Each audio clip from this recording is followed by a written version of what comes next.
नमस्कार विद्यार्थियों, agree point के डिजिटल प्लेटफॉर्म पर आप सभी विद्यार्थियों का हार्दिक स्वागत है। जैसा कि कल अपने वीट खरपतवार टॉपिक शुरू किया था और खरपतवार टॉपिक की लास्ट क्लास में अपने खरपतवारों का वर्गीकरण पढ़ रहे थे और खरपतवारों के वर्गीकरण में लास्ट अपने खरपतवारों का जो वर्गीकरण किया था वो किया था मृदा एवं जलवायु के आधार पर। मतलब खरपतवारों के वर्गीकरण में अपने 3 पॉइंट कवर कर लिए हैं। कौन कौन से?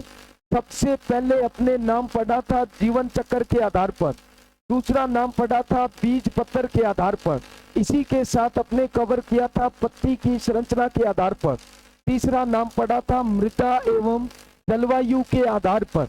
आज की क्लास में इसी खरपतवारों के वर्गीकरण को कंटिन्यू रखते हुए अपने चौथा पॉइंट, खरपतवारों के वर्गीकरण का चौथा पॉइंट, और ये है उत्पत्ति के आधार पर। किसके आधार पर? उत्पत्ति के आधार पर। उत्पत्ति के आधार पर। उत्पत्ति के आधार पर खरपतवारों को 2 भागों में बांटा है। कितने भागों में? 2 भागों में। सबसे पहला नाम लिखेंगे देसी खरपतवार। कौन सा नाम? देसी खरपतवार। देसी खरपतवार बोले तो इंग्लिश में नाम दिया जाता है इनको नेटिव वीट। कौन सा नाम? Native wheat.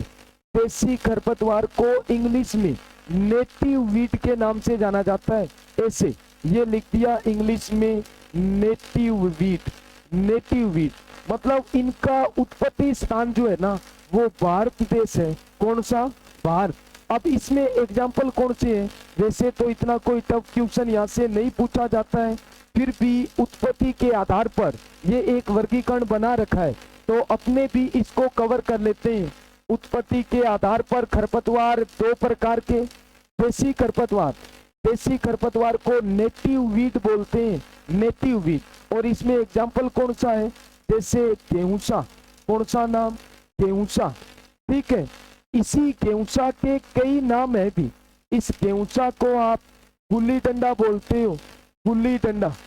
इसी गेहूंसा को नाम दिया जाता है गेहूं का मामा।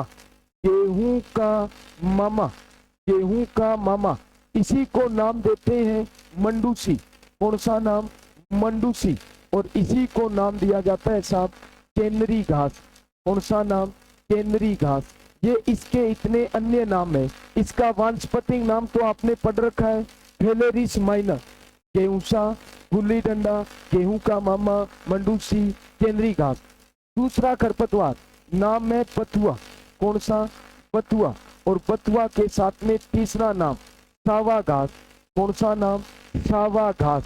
आपके सामने लिखे गए ये 3 नाम जो है ना, गेहूंसा, बथुआ और सावा घास, इनको आप नेटिव वीट, देसी खरपतवार के नाम से जानते हो। कौन से खरपतवार? देसी खरपतवार। मतलब इन खरपतवारों का जो उत्पत्ति स्थान है ना वो कौन सा है? भारत है।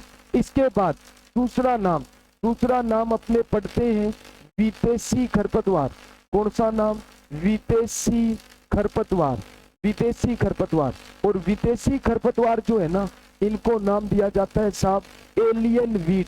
विदेशी खरपतवार जो है ना वो एलियन वीट के नाम से जाने जाते हैं। कौन से वीट? Alien wheat.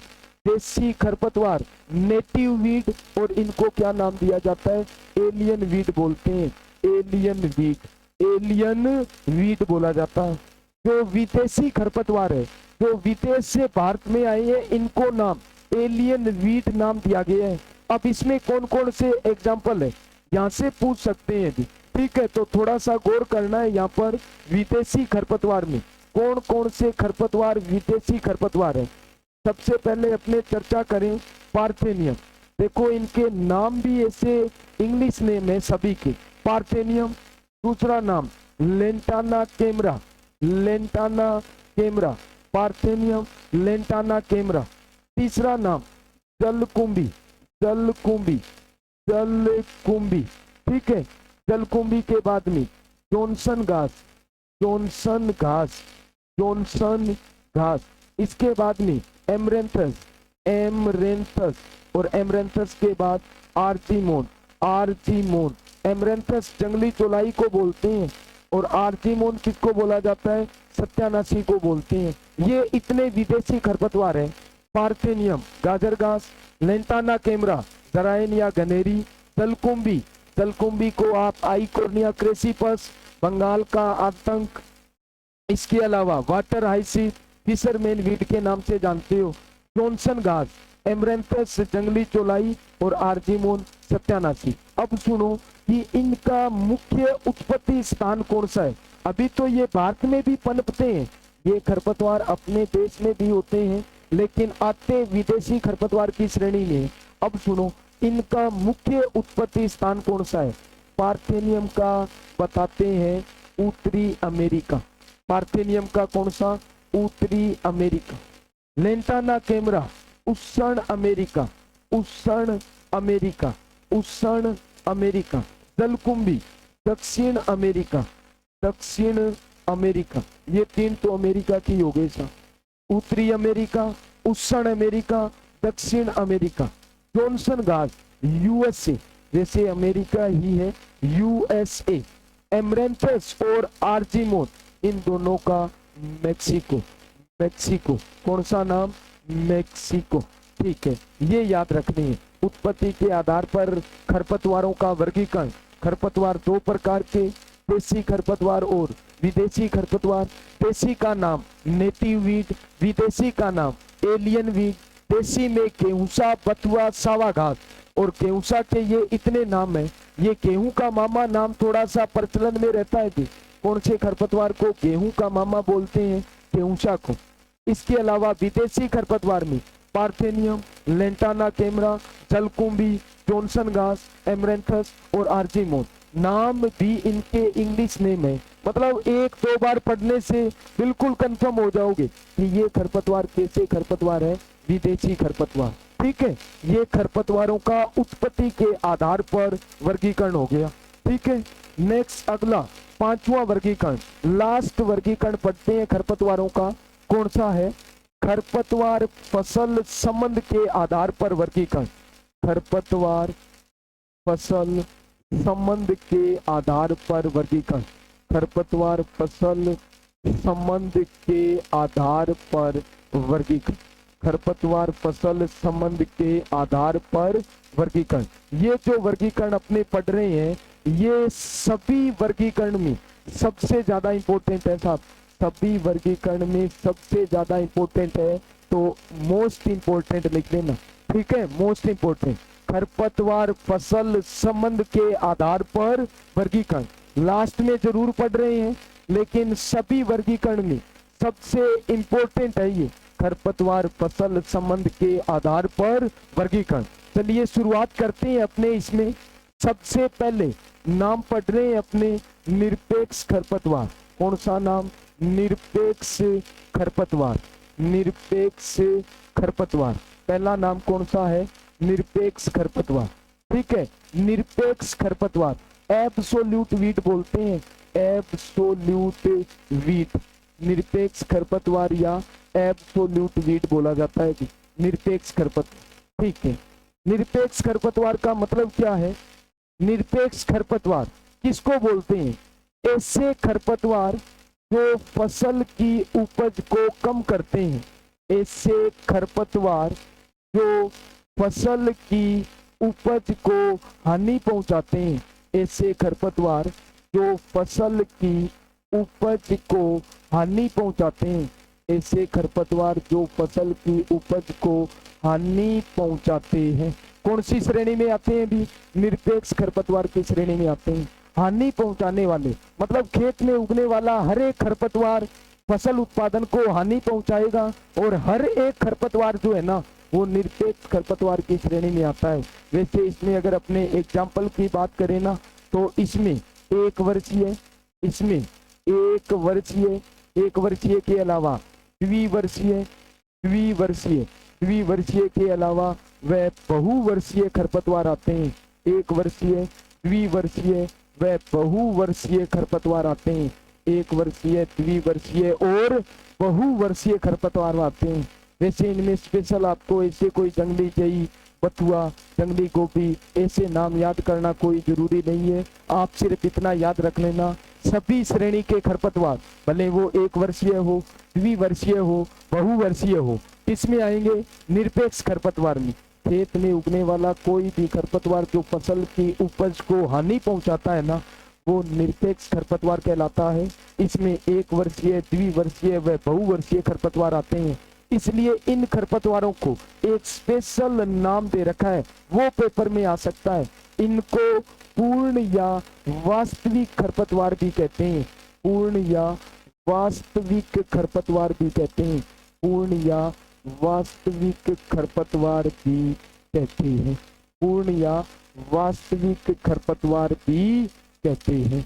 इनको पूर्ण या वास्तविक खरपतवार भी कहते हैं। किनको? निरपेक्ष खरपतवारों को। ठीक है, ये पहला वर्गीकरण खरपतवार फसल संबंध के आधार पर। निरपेक्ष खरपतवार ऐसे खरपतवार जो फसल की उपज को हानि पहुंचाते हैं।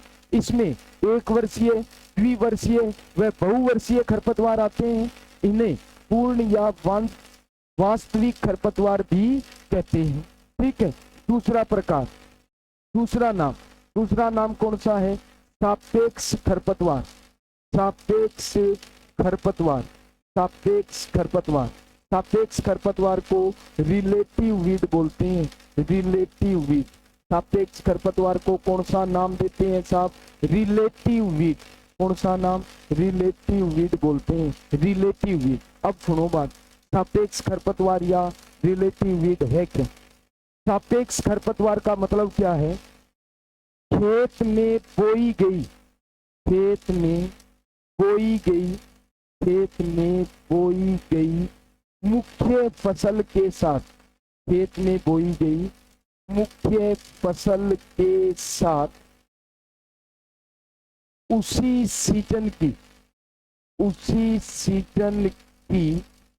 अन्य फसल का पौधा उगना।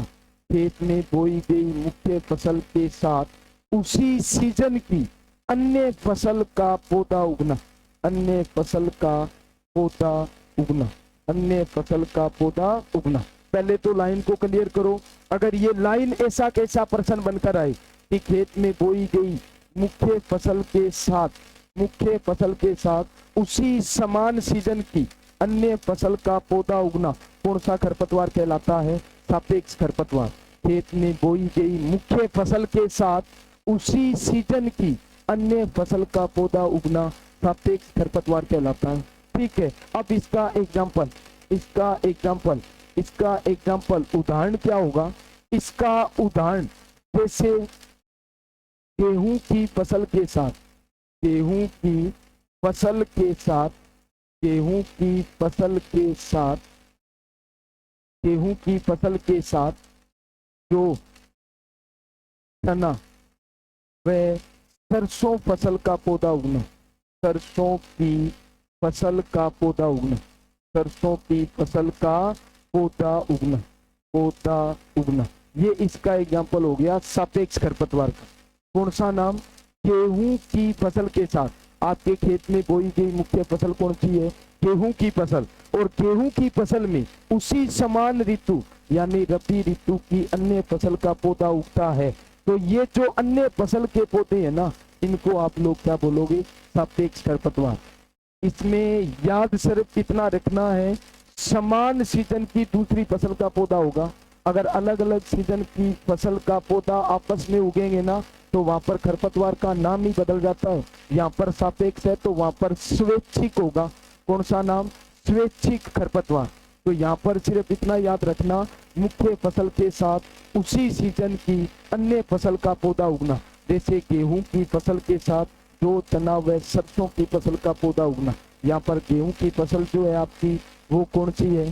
गेहूं की फसल जो है वो किस प्रकार की है? रबी ऋतु की। और जो चना व सरसों भी किस ऋतु की है? रबी ऋतु।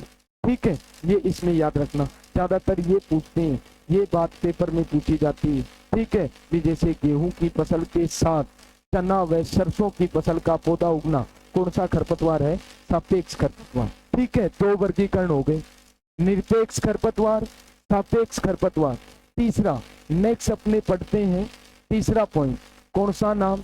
तीसरा पॉइंट पढ़ना है रोक्यू खरपतवार, रोक्यू खरपतवार, रोक्यू खरपतवार, ठीक है, रोक्यू खरपतवार या इनको अवांछनीय खरपतवार बोलते हैं, रोक्यू खरपतवार या अवांछनीय खरपतवार, रोक्यू खरपतवार या अवांछनीय खरपतवार, इंग्लिश में रोक्यू वीड ही देते हैं नाम, रोक्यू वीड, रोक्यू वीड, रोक्यू खरपतवार या अवांछनीय खरपतवार, इंग्लिश में क्या बोला इनको, रोक्यू वीड बोला। अब सुनो रोक्यू वीड क्या होते हैं, रोक्यू वीड है क्या, इंपॉर्टेंट है भी ये भी परिभाषा रोक्यू खरपतवार की। रोक्यू खरपतवार का मतलब खेत में बोई गई फसल की मुख्य किस्म के साथ, खेत में बोई गई, खेत में बोई गई मुख्य फसल की, मुख्य फसल की किस्म के साथ, मुख्य फसल की किस्म के साथ उसी फसल की, उसी फसल की अन्य किस्म का पौधा उगना, उसी फसल की अन्य किस्म का पौधा उगना, अन्य किस्म का पौधा उगना, अन्य किस्म का पौधा उगना। ये लाइन है रोक्यू खरपतवार के लिए। कौन सी लाइन हो गई, दोबारा सुनना ढंग से अच्छे से, खेत में बोई गई मुख्य फसल की किस्म के साथ उसी फसल की अन्य किस्म का पौधा उगना, मतलब एक ही फसल की दो अलग अलग किस्म के पौधे अगर एक ही खेत में उगे हुए हैं ना, तो वहां पर एक किस्म का जो पौधा होगा वो रोक्यू खरपतवार की श्रेणी में आएगा। किसकी श्रेणी में, रोक्यू खरपतवार की श्रेणी में। जैसे मान लिया एग्जाम्पल के तौर पर अपने पढ़ें, एग्जाम्पल के तौर पर पढ़ें कि आपने गेहूं की कल्याण सोना किस्म की बुआई की, गेहूं की कल्याण सोना किस्म के साथ, गेहूं की कल्याण सोना किस्म के साथ, गेहूं की कल्याण सोना किस्म के साथ सोनालिका किस्म का पौधा उगना, गेहूं की कल्याण सोना किस्म के साथ सोनालिका किस्म का पौधा उगना, सोनालिका किस्म का पौधा उगना, गेहूं की कल्याण सोना किस्म के साथ सोनालिका किस्म का पौधा उगना। फसल एक ही है, गेहूं, किस्म अलग अलग हो गई, कल्याण सोना और इसके साथ कौन सा, सोनालिका। अब आपको कंसेप्ट क्लियर करना है, जरूरी नहीं है कि ये लाइन आएगी गेहूं की कल्याण सोना किस्म के साथ सोनालिका किस्म का पौधा उगना, ऐसा नहीं आएगा। पेपर में कोई और आ गया प्रश्न, जैसे सरसों की पूसा बोल्ड किस्म के साथ पूसा जय किसान किस्म का पौधा उगना, कौन से खरपतवार का उदाहरण है, रोक्यू खरपतवार। तो यहाँ पर सिर्फ इतना याद रखना है कि जब एक फसल की मुख्य किस्म के साथ उसी फसल की अन्य किस्म का पौधा उगेगा ना, तो खरपतवार कौन सा बनेगा, रोक्यू खरपतवार। ये जो रोक्यू खरपतवार है ना साहब, रोक्यू खरपतवार, रोक्यू खरपतवारों को ऑफ टाइप प्लांट कहते हैं, रोक्यू खरपतवारों को ऑफ टाइप प्लांट बोलते हैं, ऑफ टाइप प्लांट, रोक्यू खरपतवारों को ऑफ टाइप प्लांट कहते हैं। कौन से प्लांट, ऑफ टाइप प्लांट, अच्छे से याद रखना भी, off type plant, off type plant, रोक्यू खरपतवारों को ऑफ टाइप प्लांट बोलते हैं। अगला पॉइंट इसी रोक्यू खरपतवार से संबंधित, रोक्यू खरपतवारों को, रोक्यू खरपतवारों को, रोक्यू खरपतवारों को खेत से उखाड़ने की क्रिया, रोक्यू खरपतवारों को खेत से उखाड़ने की क्रिया, उखाड़ने की क्रिया रोकिंग कहलाती है। रोक्यू खरपतवारों को खेत से उखाड़ने की क्रिया रोकिंग कहलाती है। कौन सा नाम, रोकिंग, रोक्यू खरपतवारों को खेत से उखाड़ने की क्रिया रोकिंग कहलाती है। वैसे कोई भी अवांछित पौधे को आप खेत से उखाड़कर बाहर निकालते हो तो नाम क्या दिया जाता है, रोकिंग। रोकिंग का मुख्य उद्देश्य, रोकिंग का मुख्य उद्देश्य, रोकिंग का मुख्य उद्देश्य आनुवंशिक शुद्धता को बनाए रखना, रोकिंग का मुख्य उद्देश्य आनुवंशिक शुद्धता को बनाए रखना, आनुवंशिक शुद्धता को बनाए रखना, रोकिंग का मुख्य उद्देश्य आनुवंशिक शुद्धता को बनाए रखना, ये याद रखना, ठीक है। रोग्यू खरपतवार, अवांछनीय खरपतवार या रोग्यू वीट खेत में बोई गई मुख्य फसल की किस्म के साथ उसी फसल की अन्य किस्म का पौधा उगना, जैसे गेहूं की कल्याण सोना किस्म के साथ सोनालिका किस्म का पौधा उगना। रोग्यू खरपतवारों को ओक टाइप प्लांट कहते हैं। रोग्यू खरपतवारों को खेत से उखाड़ने की क्रिया रोगिंग कहलाती है। रोगिंग का मुख्य उद्देश्य आनुवंशिकता को बनाए रखना। पर आनुवंशिकता को बनाए रखने का मतलब यहाँ पर कैसे हुआ, जैसे मान लिया कि एक ही फसल की दो किस्म के पौधे साथ साथ उगेंगे तो दोनों में आपस में परागण होने के कारण कहीं न कहीं बीजों की जो आनुवंशिक या भौतिक शुद्धता है सभी में फर्क पड़ेगा। मुख्यतः आनुवंशिक शुद्धता जो है वो ज्यादा प्रभावित होगी, इसलिए आप अगर इन पौधों को उखाड़कर बाहर निकाल दोगे तो बीजों की आनुवंशिक शुद्धता जो है वो लंबे समय तक बनी रहेगी। इसका मुख्य उद्देश्य आनुवंशिक शुद्धता को बनाए रखना। 3 प्रकार पढ़ लिए अपने फसल खरपतवार संबंध के आधार पर वर्गीकरण में 3 नाम, निरपेक्ष खरपतवार, सापेक्ष खरपतवार और रोग्यू खरपतवार। ठीक है, अगला प्रकार नेक्स्ट अपने खरपतवार नाम पढ़ते हैं। 4 नंबर कौन सा नाम, नकलची खरपतवार। नकलची खरपतवार, इन्हीं को बोला जाता है अनुकारी खरपतवार। नकलची अनुकारी खरपतवार, इसी को बोला जाता है मिमिक्री खरपतवार। ये मिमिक्री नाम बड़ा इंपॉर्टेंट है भी, मिमिक्री खरपतवार, अनुकारी मिमिक्री खरपतवार। ये मिमिक्री खरपतवार नाम इंपॉर्टेंट है। इंग्लिश में भी मिमिक्री वीड बोलते हैं। मिमिक्री वीड, कौन से वीड, मिमिक्री वीड। नकलची, अनुकारी और मिमिक्री खरपतवार, मिमिक्री वीड। ठीक है, अब सुनो बात, ये क्या है, ये खरपतवार कैसे होते हैं। ऐसे खरपतवार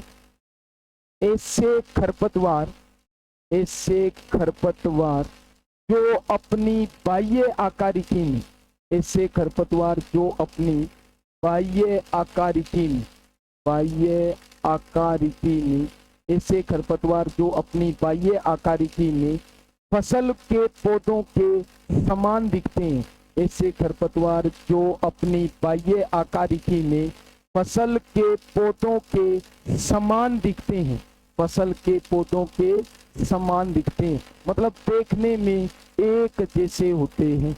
ऐसे खरपतवार जो अपनी बाह्य आकारिकी में फसल के पौधों के समान दिखते हैं, उन सभी समान दिखने वाले खरपतवारों को क्या बोलते हैं, नकलची खरपतवार बोलते हैं। बाह्य आकारिकी का मतलब कि अगर आप दूर से देखोगे तो फसल और खरपतवार के पौधे को पहचान नहीं पाओगे, और ये ज्यादातर कब होता है, अर्ली स्टेज पर होता है, प्रारंभिक अवस्था में।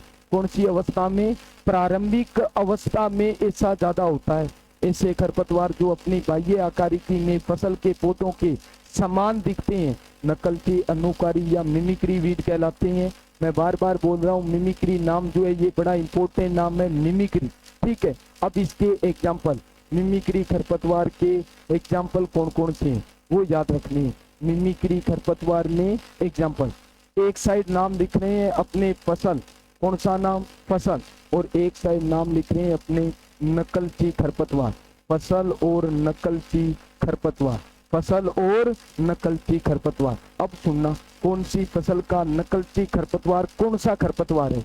फसल के नाम पर सबसे पहले नाम गेहूं, ठीक है, दूसरा नाम धान, पहला नाम गेहूं, दूसरा नाम धान, तीसरा नाम सत्यानाशी। ये नकलची खरपतवार होता है किसका, सरसों का, सरसों। यहाँ पर फसल का नाम कौन सा आएगा, सरसों। ठीक है, और फिर इसके बाद में नाम लिखना है आपको जई, कौन सा नाम, जई। ये तो फसलों के नाम हो गए। अब इनके नकलची खरपतवार स्टार्टिंग के 2 अपनी 12th की बुक में दिए हुए हैं। किसी भी तरह की कोई घपलाबाजी, लापरवाही यहाँ पर नहीं करनी है। गेहूं की फसल का नकलची खरपतवार होता है साफ गेहूंसा, कौन सा नाम, गेहूंसा, जिसको गुल्ली डंडा बोलते हैं, गेहूंसा या गुल्ली डंडा। धान का जो खरपतवार है ना नकलची, वो होता है सावा घास, कौन सा नाम, सावा घास। और इसके अलावा जंगली धान, सावा घास और जंगली धान। देखो जंगली धान नाम कम ही आएगा पेपर में, सावा घास कौन सी फसल का नकलची खरपतवार होता है? धान का। सरसों का नकलची खरपतवार सत्यानाशी। सत्यानाशी कौन सा? सत्यानाशी। और जई का जंगली जई। जई का जंगली जई। जई का नकलची खरपतवार जंगली जई। ये इन फसलों के नकलची खरपतवार हो गए। गेहूं का नकलची खरपतवार गेहूंसा या गुल्ली डंडा। धान का नकलची खरपतवार सावा घास या जंगली धान। सरसों का सत्यानाशी और जई का जंगली जई। सावा घास और जंगली धान दोनों अलग अलग प्रकार की वनस्पति या पौधे हैं। सावा घास नाम जो है ये इंपॉर्टेंट है, डायरेक्ट पेपर में पूछेंगे। सावा घास कौन सी फसल का नकलची खरपतवार है? धान का। ठीक है, इसके बाद अगला प्रकार 5 नंबर, 3 पहले पढ़ लिए अपने। चौथा नकलची खरपतवार। पांचवा नाम आपको पढ़ना है आपत्तिजनक खरपतवार। आपत्तिजनक खरपतवार। आपत्तिजनक खरपतवार। आपत्तिजनक खरपतवार। ठीक है, आपत्तिजनक खरपतवार। वैसे आपको खरपतवारों की विशेषताओं में पढ़ा दिया है मैंने। आपत्तिजनक खरपतवार को ऑब्जेक्शनेबल वीड बोलते हैं। Objectionable weed. आपत्तिजनक खरपतवार को क्या बोला जाता है साहब? Objectionable weed. कौन से वीड? ऑब्जेक्शनेबल वीड बोलते हैं। आपत्तिजनक खरपतवार को ऑब्जेक्शनेबल वीड बोलते हैं। सुनना, आपत्तिजनक खरपतवार ऐसे खरपतवार जिनके बीज फसल के बीजों के समान होते हैं। ऐसे खरपतवार जिनके बीज फसल के बीजों के समान होते हैं। फसल के बीजों के समान होते हैं। ऐसे खरपतवार जिनके बीज फसल के बीजों के समान होते हैं, इनको अलग करना कठिन होता है। इनको अलग करना कठिन होता है। इनको अलग करना कठिन होता है। अलग करना कठिन होता है। ऐसे खरपतवारों को आप क्या नाम देते हो? ऐसे खरपतवारों को नाम देते हैं आपत्तिजनक खरपतवार। वैसे आपत्तिजनक खरपतवार के उदाहरण मैंने बता रखे हैं। जैसे गेहूं का आपत्तिजनक खरपतवार हिरणखुरी। बरसीन का आपत्तिजनक खरपतवार कांसनी या चिकोरी। रिचका का आपत्तिजनक खरपतवार अमरबेल। जई का आपत्तिजनक खरपतवार जंगली जई। और सरसों का आपत्तिजनक खरपतवार सत्यानाशी। लेकिन यहाँ पर एक नाम और ऐड कर देना आप, जैसे मेथी फसल का जो आपत्तिजनक खरपतवार है ना, वो कौन सा है? मेलीलोटस। कौन सा नाम? मेलीलोटस। सेंधी बोलते हैं मेलीलोटस। मेलीलोटस मेथी का आपत्तिजनक खरपतवार है। ठीक है, जंगली जई का आपत्तिजनक खरपतवार भी है और नकलची खरपतवार भी है। सत्यानाशी सरसों का नकलची खरपतवार भी है और आपत्तिजनक खरपतवार भी है। लेकिन गेहूं का नकलची खरपतवार गेहूंसा और गुल्ली डंडा, और आपत्तिजनक खरपतवार में नाम कौन सा आएगा? हिरणखुरी। ये 5 प्रकार हो गए। किसके आधार पर? खरपतवार फसल संबंध के आधार पर 5 नाम हो गए। नेक्स्ट अगला प्रकार, अगला छठा प्रकार अपने पढ़ते हैं। नाम कौन सा? स्वैच्छिक खरपतवार। नाम कौन सा? स्वैच्छिक खरपतवार। स्वैच्छिक खरपतवार। स्वैच्छिक खरपतवार। स्वैच्छिक खरपतवार को क्या बोलते हैं? स्वैच्छिक खरपतवार को वॉलंटियर वीड बोलते हैं। Volunteer weed. स्वैच्छिक खरपतवार को वॉलंटियर वीड बोलते हैं। Volunteer weed. स्वैच्छिक खरपतवार नाम कौन सा? Volunteer weed. Volunteer weed. स्वैच्छिक खरपतवार या वॉलंटियर वीड। सुनना आप ढंग से, वॉलंटियर वीड है क्या? किसको बोलते हैं? स्वैच्छिक खरपतवार। मुख्य फसल के साथ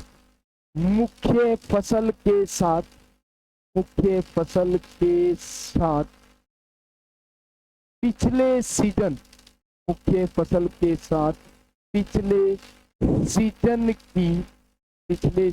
की फसल का पौधा उगना। मुख्य फसल के साथ पिछले सीजन की फसल का पौधा उगना। मुख्य फसल के साथ पिछले सीजन की फसल का पौधा उगना। यहाँ पर लाइन को पहले अच्छे से कवर करना। क्या लाइन है? मुख्य फसल के साथ पिछले सीजन की फसल का पौधा उगना। पिछले सीजन की बोले तो जैसे एग्जाम्पल अपने लिखा, एग्जाम्पल नाम लिखा गेहूं की फसल में, गेहूं की फसल में, गेहूं की फसल में, गेहूं की फसल में बाजरा का पौधा उगना। इसका बाजरा, गेहूं की फसल में बाजरा का पौधा उगना, गेहूं की फसल में बाजरा का पौधा उगना। ये बन गया ऊपर वाली लाइन का एग्जाम्पल। मुख्य फसल आपकी कौन सी? गेहूं, और गेहूं के साथ पौधा कौन सा उगा? पिछले सीजन, पिछले ऋतु की फसल का पौधा। गेहूं की ऋतु रबी ऋतु, बाजरा की ऋतु खरीफ ऋतु। ठीक है, समान ऋतु की अलग फसल का पौधा उगेगा तो नाम बनेगा सापेक्ष खरपतवार। अलग ऋतु का पौधा फसल के साथ उगेगा तो नाम बनेगा स्वैच्छिक खरपतवार। वॉलंटियर वीड बोलते हैं। अच्छे से नाम याद करना, ये वॉलंटियर वीड ऐसे लिख देते हैं, volunteer weed, volunteer weed, volunteer weed, स्वैच्छिक खरपतवार। ठीक है, अब सुनो, टोटल 6 प्रकार हो गए। सातवां नाम, सातवां प्रकार, सातवां प्रकार कौन सा है? सातवां प्रकार है सैटेलाइट खरपतवार। सैटेलाइट खरपतवार कौन सा नाम है भी? सैटेलाइट खरपतवार, सैटेलाइट खरपतवार, सैटेलाइट खरपतवार। और सैटेलाइट खरपतवार को सैटेलाइट खरपतवार ही बोला जाता है। क्या बोलते हैं? सैटेलाइट खरपतवार ही बोला जाता है। सैटेलाइट वीड, सैटेलाइट खरपतवार या सैटेलाइट वीड। ठीक है, सैटेलाइट वीड, ये इंग्लिश और हिंदी में एक ही नाम है, सैटेलाइट खरपतवार। अब सुनना भी, सैटेलाइट खरपतवार क्या है? फसल के पौधों के साथ साथ अपनी वृद्धि, विकास व जीवन चक्र पूरा करते हैं। फसल के पौधों के साथ साथ, फसल के पौधों के साथ साथ, फसल के पौधों के साथ, ठीक है, वृद्धि विकास, वृद्धि विकास व जीवन चक्र पूरा करते हैं। जीवन चक्र पूरा करते हैं, जीवन चक्र पूरा करते हैं। फसल के पौधों के साथ वृद्धि, विकास व जीवन चक्र पूरा करते हैं तथा समान ऊंचाई के होते हैं, समान ऊंचाई के होते हैं, समान ऊंचाई के होते हैं। मतलब ये देखने में बिल्कुल फसल के पौधों के जैसे होंगे। वैसे आप नकलची खरपतवारों को सैटेलाइट खरपतवार बोल सकते हैं। फसल के पौधों के साथ वृद्धि, विकास व जीवन चक्र पूरा करते हैं तथा समान ऊंचाई के होते हैं। मतलब देखने में बिल्कुल उनके जैसे होंगे। देखो लाइन अलग अलग हो गई। ऐसे खरपतवार जो अपनी बाह्य आकारिकी में फसल के पौधों के समान दिखते हैं नकलची खरपतवार कहलाते हैं। ऐसे खरपतवार जो फसल के पौधों के साथ अपनी वृद्धि, विकास व जीवन चक्र पूरा करते हैं तथा समान ऊंचाई के होते हैं, क्या कहलाते हैं? सैटेलाइट खरपतवार कहलाते हैं। ठीक है, इसके बाद में अगला नाम, आठवां प्रकार, आठवां नाम पढ़ना है जहरीले खरपतवार, जहरीले खरपतवार, जहरीले खरपतवार, जहरीले खरपतवार। जहरीले खरपतवार को क्या बोलते हैं? पॉइजनस वीड बोलते हैं, पॉइजनस वीड। जहरीले खरपतवार या पॉइजनस वीड, जहरीले खरपतवार या पॉइजनस वीड के नाम से जानते हैं। जहरीले खरपतवार का मतलब क्या है? ऐसे खरपतवार, ऐसे खरपतवार जो पशुओं के स्वास्थ्य पर, ऐसे खरपतवार जो पशुओं के स्वास्थ्य पर विपरीत प्रभाव डालते हैं। ऐसे खरपतवार जो पशुओं के स्वास्थ्य पर विपरीत प्रभाव डालते हैं। ऐसे खरपतवार जो पशुओं के स्वास्थ्य पर विपरीत प्रभाव डालते हैं। ऐसे खरपतवार जो पशुओं के स्वास्थ्य पर विपरीत प्रभाव डालते हैं, विपरीत प्रभाव डालते हैं। कौन से खरपतवार कहलाते हैं भी? जहरीले खरपतवार। एग्जाम्पल जहरीले खरपतवार का कौन सा है? एग्जाम्पल याद करोगे, धतूरा। धतूरा के बारे में तो आपने जनरली सुना होगा। धतूरा ये पशु खा ले तो हालत खराब हो जाती है। धतूरा श्वसन संबंधी समस्या पैदा करता है, श्वसन संबंधी समस्या उत्पन्न करता है। धतूरा समस्या उत्पन्न करता है, श्वसन संबंधी समस्या उत्पन्न करता है। ठीक है, ये 8 प्रकार हो गए टोटल। ठीक है, नेक्स्ट लास्ट प्रकार पढ़ना है खरपतवार फसल संबंध के आधार पर। जो सबसे इंपॉर्टेंट है, छोड़ना नहीं है इसको, 9वां नाम, और नाम सबसे इंपॉर्टेंट बोल रहा हूं मैं, मोस्ट इंपॉर्टेंट, ठीक है, याद कर लेना अच्छे से, लास्ट में जरूर पढ़ रहे हैं लेकिन पर्सन आएगा यहाँ से। नाम कौन सा है? परजीवी खरपतवार। कौन सा? परजीवी खरपतवार। परजीवी खरपतवार। परजीवी खरपतवार को क्या बोलते हैं जी? Parasite weed. पैरासाइट वीड, परजीवी खरपतवार या पैरासाइट वीड। परजीवी खरपतवार या पैरासाइट वीड। अब सुनना, परजीवी खरपतवार या पैरासाइट वीड होते क्या है?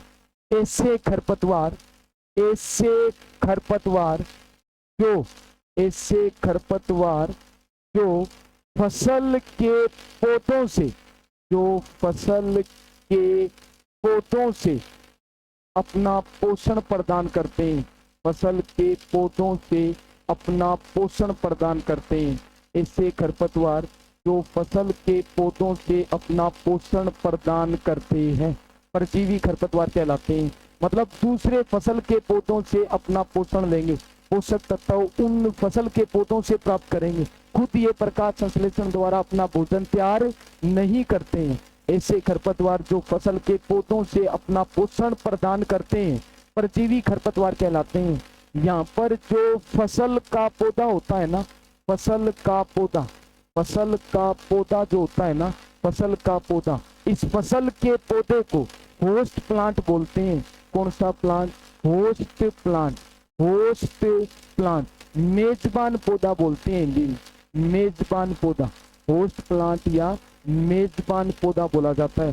फसल का पौधा जो खरपतवारों को पोषण देने का काम करेगा उसको क्या बोलते हैं? होस्ट प्लांट या मेजबान पौधा बोलते हैं। अब इसके एग्जाम्पल पढ़ने हैं साहब, क्या पढ़ने हैं? उदाहरण पढ़ने हैं। एग्जाम्पल मोस्ट इंपोर्टेंट है। एग्जाम्पल, एग्जाम्पल के नाम पर एक अपने ट्रिक रखते हैं, इसके लिए नाम कौन सा?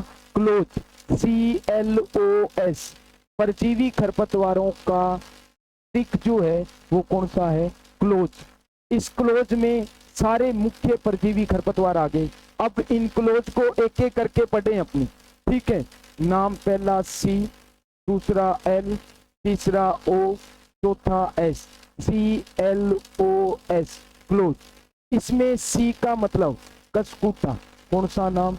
कसकुटा, ठीक है। कसकुटा को क्या बोलते हैं? अमरबेल बोलते हैं, अमरबेल बोला जाता है, अमरबेल। दूसरा L का मतलब लोरेंथस, लोरेंथस, लोरेंथस, लोरेंथस को पेंड्रोफ्थी बोलते हैं, पेंड्रोफ्थी, पेंड्रोफ्थी बोला जाता है, पेंड्रोफ्थी बोलते हैं। लोरेंथस को पेंड्रोफ्थी बोलते हैं। ओ को ओरोबेंकी। कौन सा नाम?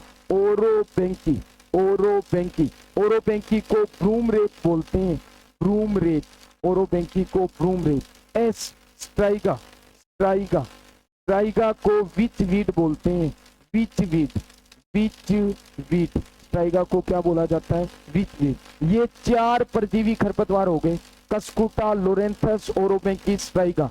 कसकुटा, लोरेंथस, ओरोबेंकी, स्ट्राइगा, कसकुटा, लोरेंथस, ओरोबेंकी और स्ट्राइगा। अब देखना है कौन सा खरपतवार किस फसल का परजीवी खरपतवार होता है। बात करें अपने कसकुटा और अमरबेल की, तो ये रिजका का परजीवी खरपतवार होता है। रिजका, रिजका को क्या बोलते हैं? अल्फा, अल्फा बोला जाता है।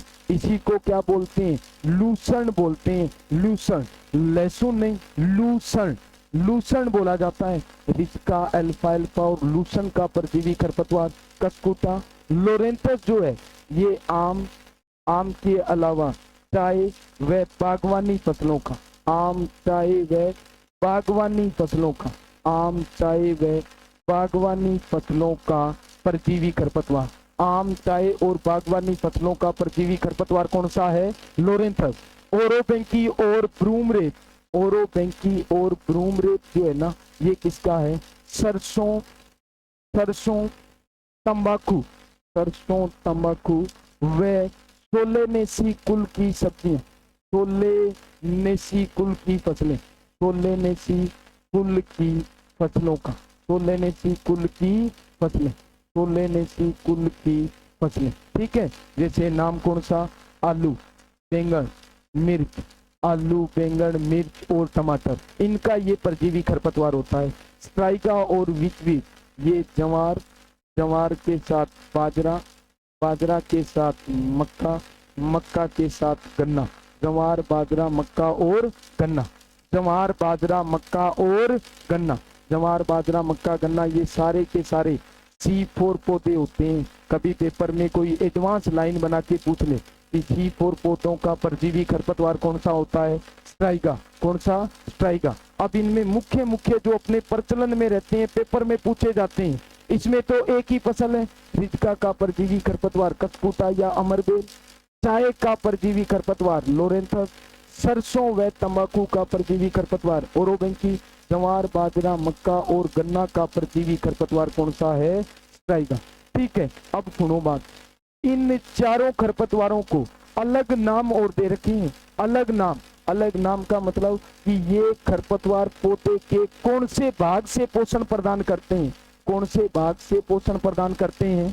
तो आपको अपने दिमाग में एक प्लांट की, एक पौधे की इमेज बनानी है। इमेज ऐसे कि ऊपर तना और नीचे पौधे की जड़। नीचे क्या है? पौधे की जड़। ऊपर तना और नीचे पौधे की जड़। ये दिमाग में इमेज बनानी है। सर इस इमेज का बना के क्या करेंगे?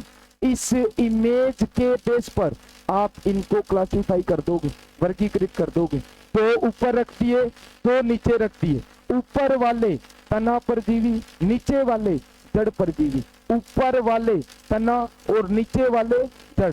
पौधे का शीर्ष भाग तना, नीचे वाला भाग जड़। ऊपर वाले तना परजीवी खरपतवार, नीचे वाले जड़ परजीवी खरपतवार। अब इनमें भी एक प्रश्न और बनता है, कौन सा किस प्रकार का है?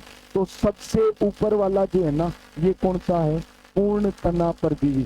कौन सा? पूर्ण तना परजीवी। पूर्ण तना परजीवी। दूसरा जो है ये कौन सा है? अपूर्ण, अपूर्ण या आंशिक तना परजीवी। अपूर्ण या आंशिक तना परजीवी। इसमें ऊपर वाला पूर्ण जड़ परजीवी, पूर्ण जड़ परजीवी, पूर्ण जड़ परजीवी। और नीचे वाला अपूर्ण या आंशिक जड़ परजीवी, अपूर्ण या आंशिक जड़ परजीवी। ये इनके नाम हो गए, अपूर्ण या आंशिक जड़ परजीवी। अब आपसे कुछ भी पूछे, किसी भी तरीके से पूछे, आपके पास सब कुछ है। परजीवी खरपतवार जो फसल के पौधों से अपना पोषण प्रदान करेंगे। फसल का पौधा जो होगा वो होस्ट प्लांट कहलाएगा। एग्जाम्पल के नाम पर ट्रिक क्लोज याद रखनी है। CLOS, सी का मतलब कचकूटा, लोरेंथस, ओरोबेंकी, स्ट्राइका। कौन सा किस फसल का खरपतवार होता है वो आपको बता दिया। अब इसमें तो ऊपर के तना परजीवी, तो नीचे के जड़ परजीवी। सबसे ऊपर वाला पूर्ण तना परजीवी, फिर अपूर्ण तना परजीवी, पूर्ण जड़ परजीवी, अपूर्ण जड़ परजीवी। अब यहाँ पर आपको 2 पॉइंट स्पेशल याद रखने हैं। पहला नाम मैं लिख रहा हूँ, रिजका में अमरबेल के नियंत्रण हेतु। रिजका में अमरबेल के नियंत्रण हेतु, रिजका में अमरबेल के नियंत्रण हेतु, रिजका में अमरबेल के नियंत्रण हेतु पैराक्वाट का प्रयोग किया जाता है। किसका प्रयोग? पैराक्वाट। रिजका में अमरबेल। डायरेक्ट क्वेश्चन पूछते हैं साहब, ये डायरेक्ट क्वेश्चन पूछा जाता है। रिजका में अमरबेल के नियंत्रण हेतु पैराक्वाट का प्रयोग किया जाता है। इसका प्रयोग करते हैं पैराक्वाट। रिजका में अमरबेल के नियंत्रण हेतु पैराक्वाट का प्रयोग किया जाता है। लगभग 0.2% सांद्रता काम में लेते हैं पैराक्वाट। रिजका में अमरबेल के नियंत्रण हेतु पैराक्वाट मोस्ट इंपोर्टेंट लाइन है ये। सेकेंड, सरसों में, सरसों में ओरोबेंकी के नियंत्रण हेतु, सरसों में ओरोबेंकी, सरसों में ओरोबेंकी, सरसों में ओरोबेंकी के नियंत्रण हेतु, सरसों में ओरोबेंकी के नियंत्रण हेतु, सरसों में ओरोबेंकी के नियंत्रण हेतु ग्लाइफोसेट। कौन सा नाम? ग्लाइफोसेट। ग्लाइफोसेट काम में लिया जाता है। वैसे बोल रहे हैं कि ग्लाइफोसेट को हाल ही में बैन कर दिया गया है, लेकिन कभी ऐसा क्वेश्चन आए सरसों में ओरोबेंकी के नियंत्रण हेतु किसका प्रयोग करते हैं? ग्लाइफोसेट का प्रयोग किया जाता है। और लास्ट, ज्वार, बाजरा, ज्वार, बाजरा, मक्का, गन्ना, ज्वार, बाजरा, मक्का, गन्ना, में ट्राइगा के नियंत्रण हेतु, ट्राइगा के नियंत्रण हेतु, ट्राइगा के नियंत्रण हेतु इमेजाथापियर का प्रयोग करते हैं। किसका प्रयोग?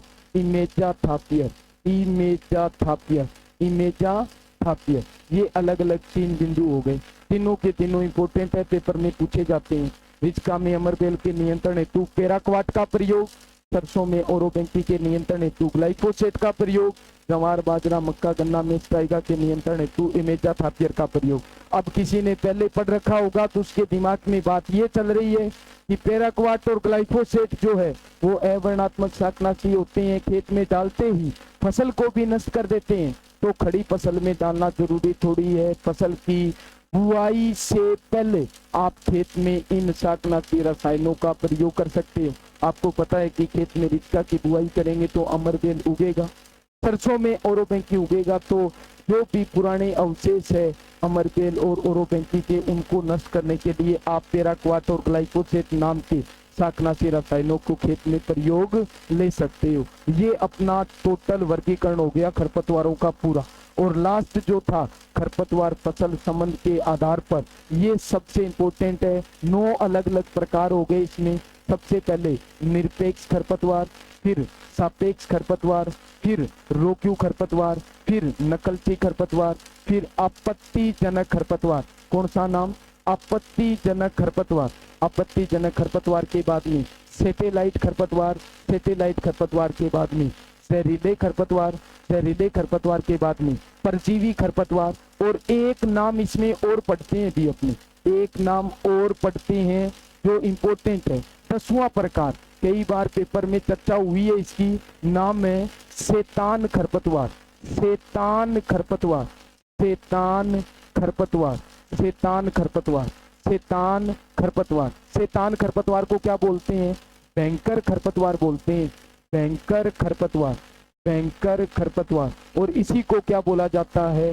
अहितकारी खरपतवार, अहितकारी खरपतवार, अहितकारी खरपतवार, अहितकारी खरपतवार। और इसी को क्या नाम देते हैं भी? इन्हें नोक्सियस वीड भी कहते हैं। जो नाम पेपर में आएगा वो मैंने अलग से लिख दिया, इन्हें नोक्सियस वीड भी कहते हैं, इन्हें नोक्सियस वीड भी कहते हैं। कौन से वीड? नोक्सियस वीड भी कहते हैं, नोक्सियस वीड। कौन सा नाम साहब? नोक्सियस वीड। अच्छे से याद रखोगे। शैतान, भयंकर, अहितकारी खरपतवार को नोक्सियस वीड बोलते हैं। नोक्सियस वीड का मतलब ऐसे खरपतवार, ऐसे खरपतवार, ऐसे खरपतवार जिनका नियंत्रण करना, ऐसे खरपतवार जिनका नियंत्रण करना कठिन होता है, जिनका नियंत्रण करना कठिन होता है, या ऐसे खरपतवार जिनको आसानी से नियंत्रित नहीं किया जा सकता है, वो खरपतवार किसकी श्रेणी में आते हैं? शैतान खरपतवार की श्रेणी में आते हैं। कौन सा नाम? शैतान खरपतवार। ऐसे खरपतवार जिनका नियंत्रण करना कठिन होता है शैतान खरपतवार कहलाते हैं। और शैतान खरपतवार में एग्जाम्पल कौन सा पढ़ोगे? पार्थेनियम, पार्थेनियम, पार्थेनियम या गाजर घास जैसे खरपतवारों का नियंत्रण करना मुश्किल है, पार्थेनियम या गाजर घास। तो ये किसकी श्रेणी में आ गया? शैतान खरपतवार की श्रेणी। ठीक है, ये टोटल अपना इतना वर्गीकरण हो गया। कौन कौन से नाम हो गए?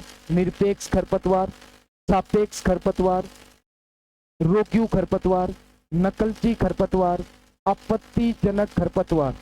फिर इसके बाद में नाम पढ़ा है आपने सैटेलाइट खरपतवार, सैटेलाइट खरपतवार के बाद में स्वैच्छिक खरपतवार, स्वैच्छिक खरपतवार के बाद में जहरीले खरपतवार, जहरीले खरपतवार के बाद में परजीवी खरपतवार, और लास्ट आपने नाम कौन सा पढ़ा है? शैतान खरपतवार। ये इतने कुल खरपतवार है फसल संबंध के आधार पर। और इसी क्लास के साथ अपना खरपतवारों का वर्गीकरण जो है वो पूरा कंप्लीट हो गया है। ठीक है, धन्यवाद।